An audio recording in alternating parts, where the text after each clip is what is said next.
Well, it's another wet day here. You probably can see, maybe, but it's definitely raining here. And very windy. As you can see, some of the plants are horizontal. The poor old cucumber TP there, it's all heading horizontally very quickly.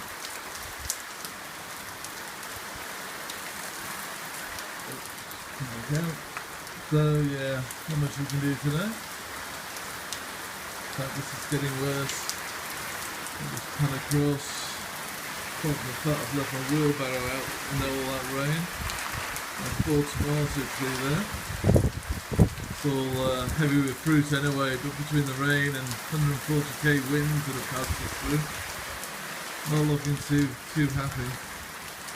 It's a bit of a shame. Anyway, afternoon of watching old films, you know.